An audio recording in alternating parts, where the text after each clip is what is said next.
Hey, it's Shannon Heaton here to give you some ideas for Irish session playing. Now, you may have been to lots of sessions, or just a few, or none, but I thought it could be cool to break down just a few of the reasons why I might behave in a certain way in an Irish music session. So let's head over to my local Medford Brewing Company session and consider how I behaved during 2 sets of tunes that we played the other night. Okay, so here we are at the Medford Brewing Company. It was a really rainy Wednesday night, and still a bunch of people made it out for tunes. It was really fun. There were maybe 12 people playing at one time, which is a big enough group to need some organization. So just a few of us were choosing the tunes and starting them for consistency. So when you're doing stuff with a group, of course, there are a lot of variables. A lot of different people out there, different moods, different temperaments, different personal styles, different rhythms. Maybe different venues have different expectations for musicians, and each area might have its own regional favorites. Each little group within a region might have its own repertoire. Lots going on here. And then if one week there's a bigger group, you might need to adjust further to kind of keep things together. So I think it's maybe helpful to develop a vocabulary of strategies just to kind of keep things sweet.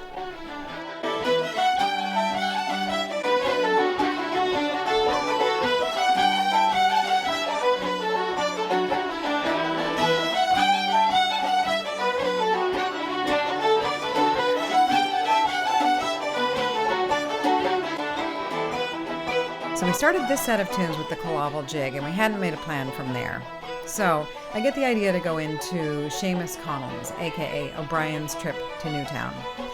Now, I kind of make an awkward amount of eye contact with everybody when we're getting close to making the change, because I wanted everybody to kind of feel in on the change. I wanted everybody to make a change together, but I also wanted to include everyone. This is like a little overbearing, the way that I was like looking at everybody. But again, I wanted it to be a nice clean change, and I wanted everybody to be in on it.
So next up, I have this idea to go into a tune called Will You Come Home With Me?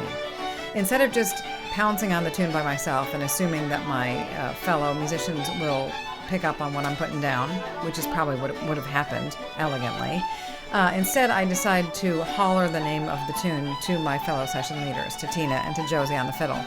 It ends up being a little awkward because, in fact, they don't know the name of the tune. And I have to yell it, and I'm like spending more time saying the name of the tune than just starting it on my own.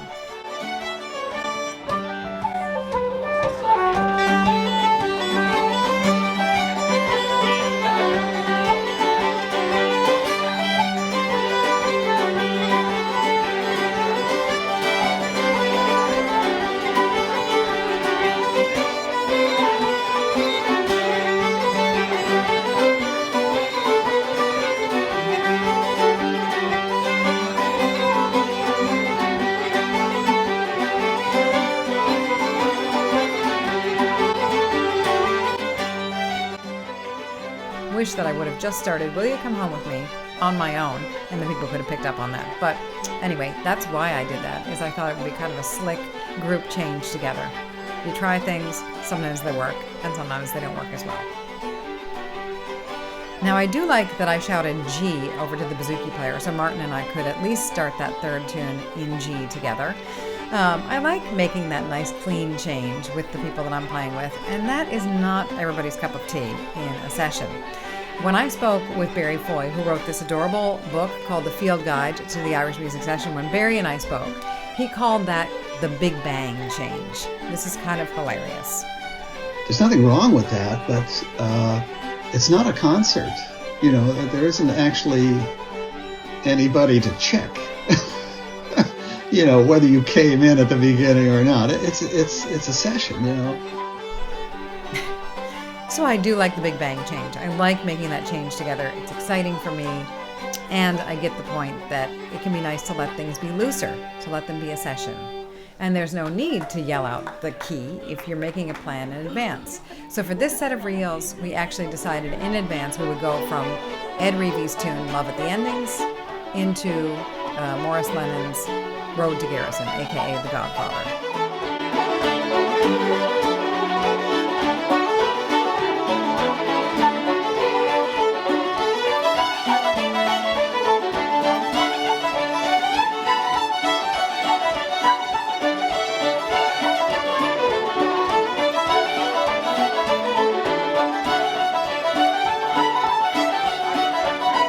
So we all knew where we were going.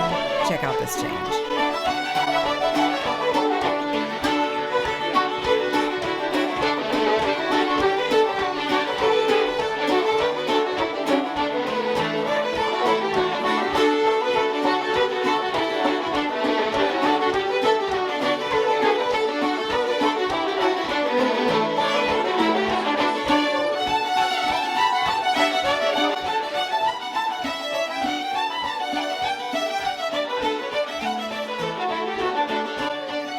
So there were a few people there with phones, and they were recording tunes that they didn't know. And I think this is a really amazing way to build a repertoire, because you're kind of in the session, getting them contextually, kind of soaking them up, observing them, soaking them in at the session. So you have that association. And then maybe you're going home and you're working on the finer bits at home. And then maybe you'll come back to that session and have an opportunity to play that same tune in that same setting with people again. I think that can be a really great, really gradual, really sustainable, beautiful way to learn from one another, to really observe, to tap in, to pay attention, and to learn by paying attention. If we had all been reading sheet music, I don't think we would have that same level of connection, that same type of connection. In the same way that when I have gone to dinner parties, when I've gone to parties, I don't bring a script of conversational things to say to people, nor am I handed like a binder of things that I'm going to be reading to people at the dinner party. I don't think that you have done that either.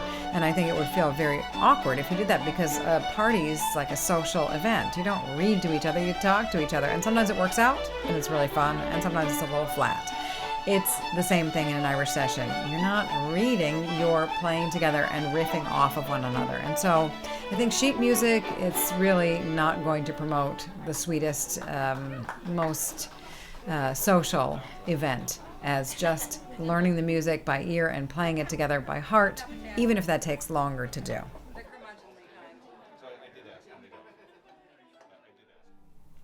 So it's probably not what tunes you know or how many tunes you know, it's why you know them. And hopefully this tiny guide gives you just a few more ideas on how to do that for the most amount of fun for all of us.